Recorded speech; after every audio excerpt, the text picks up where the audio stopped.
Dan had some really bizarre behavior she started going through.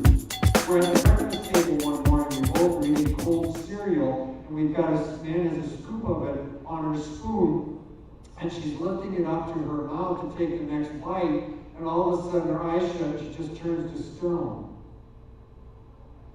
Not one drop of milk falls from the spoon back into the bowl. That's how rock steady she was with it.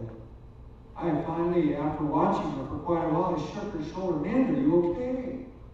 "Yeah, Dad," she says, "I'm just really tired with this crazy schedule I'm at here with Daniel." And she also had a part-time job taking care of a couple of boys. And she'd go over there early in the morning, get the boys ready for school, elementary school boys, get them on the bus, and then was back to spend the day and into the wee hours of the morning with Daniel. And so when she said that she was tired, she just kind of froze up with fatigue. It sounded reasonable to me. But what was really happening, I understand now, was that Manda would get up in the morning. It was time for her to take her drugs, for her to do her heroin. And heroin has one big effect, and that is it makes someone extremely sleepy. And so sleepy she actually froze in place with the cereal on her spoon. So, what else is going on here? One February morning, she's ready to go over to take care of these grade school boys, and I get a kind of a panic phone call from her, and she says, "Dad, I crashed my car." I said, "Are you hurt?" "No." "Did you hurt anyone else?" "No." "What happened?" "Well, I have the accident report right up here." Manda was proceeding down the street from left to right, and she says all of a sudden a possum ran out in front of her. She swerved to miss it, and her car there, that rectangular shape, crashed into this mailbox, and it damaged the steering so badly that the car couldn't be driven. "I'll be right over." I went on over, the police are there, okay.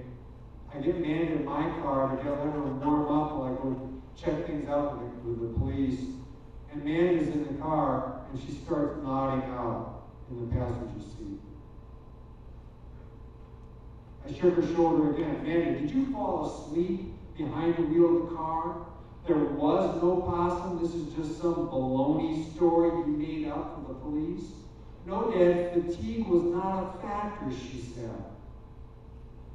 She used the truth as a lie. Yeah, fatigue wasn't a factor. Heroin was. And I'm sure that she crashed her car for the very same reason she froze up with a spoon full of cereal going to her mouth. So, Manda always had some lie, some story, some cover-up. And during this time, with all this bizarre behavior, my wife Phyllis and I are asking Manda all the time, "Manda, you're acting in such strange ways. What's going on? We can help you. Tell us."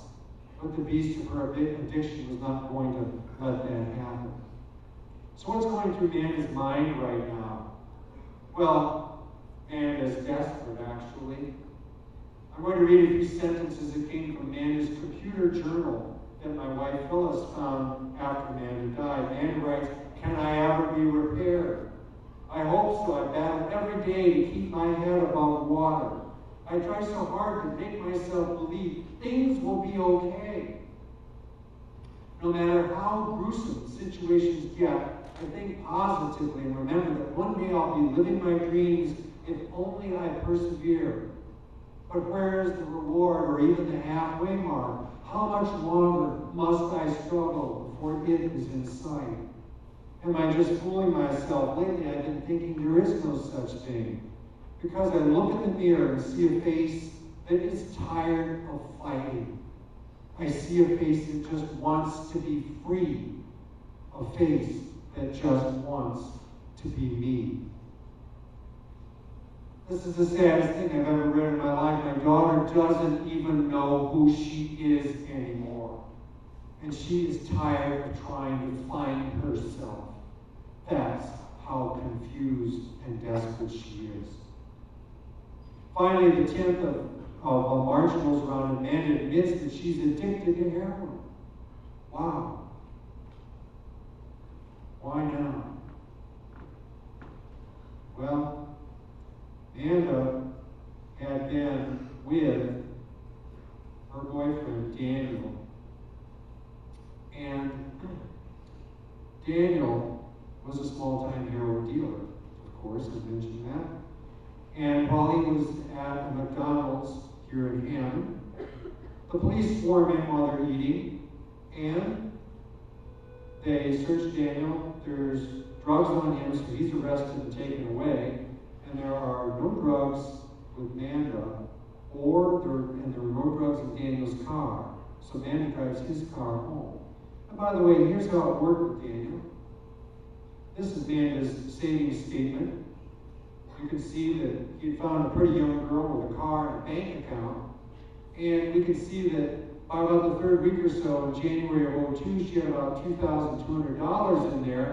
And then I circled all the withdrawals. Some days 1, some days 2, some days 3. And the balance is shrinking down fast here. And we get to just about 3 weeks later, and she's gone from $2,200 to $137.86.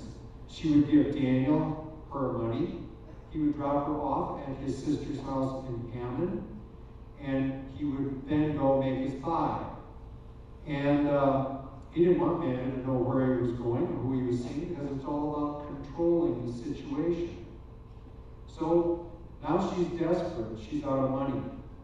Her boyfriend, who's was her sole supplier for drugs, he is in jail. Who knows for how long? And the third factor in her desperation is that she knows within a few hours she's going to be dope sick. She's going, without her heroin, she's going to feel like she's got the flu 10,000 times worse than she's ever had the flu before. And now she's scared. So it's down to the hospital we go, at Porter Hospital. And the hardest thing I had to do as Danny's dad up to that point in time was to walk up to that ER nurse in charge, and I said, my wife and I are here because our daughter is addicted to heroin. I could barely choke those words out. Manda is admitted to the hospital, and she's there for a couple of days, given some medication to try to make her feel better with her depression, which comes along with her addiction, and also other drugs to try to make her feel better from those flu-like symptoms. And after we've been home just a short while, about a day or so, she's got more withdrawal symptoms. She feels horrible. It's back to the hospital we go for 3 more days until they get her stabilized. And we come home finally on a March night, rainy, windy, cold. And after we're there for a while, she says to me, Dad, I need to get outside and take a walk around the block a couple times. I just have to get outside. She's 20 years old. I told her, okay. Looking back now, I wish I had not done that. Because in a reasonable amount of time, she's not back. I'm out of my car looking everywhere for her. Can't find her. Finally, I went home, and 2 hours after Manda left, she returns home, soaked to the skin, shivering. Manda, where have you been for 2 hours? Then this long, convoluted story starts. Oh, Dad, I went over to a friend's house. They weren't there. I walked over to another friend's house. I've been telling them what I've been going through. I walked back. Here I am. I said, you know what? My gut tells me you didn't do any of that. My gut tells me somehow you met up with Daniel, didn't you? And by the way, boys and girls, when someone answers your question with a question, you're very unlikely to get the truth. Because Manda's answer to my question was, Dad, how could that be? But you know, at the time that seemed like a reasonable question, a reasonable answer, because Daniel was in jail, or so I thought. He didn't know when Manda was getting out of the hospital. And how did they arrange the rendezvous? But I'm pretty sure now that after Manda got home, she made some sort of secret phone call to him. And she did meet up with Daniel, because a couple days later, the phone rings. Manda's upstairs. I'm downstairs. We answer the phone simultaneously.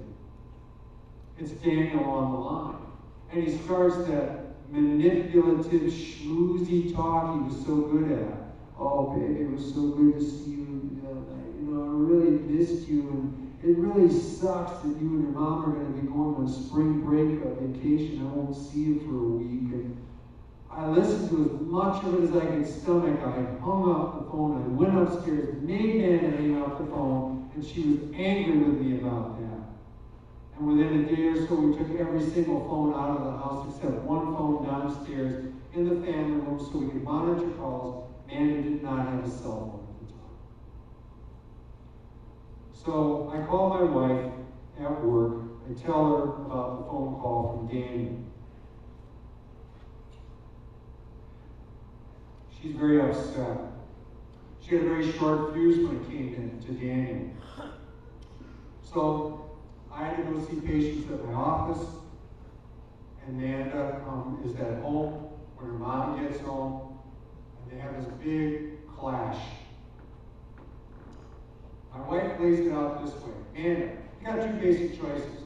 You can live here in the safety of our home and all the comforts of our home with the two people on this planet that love you unconditionally.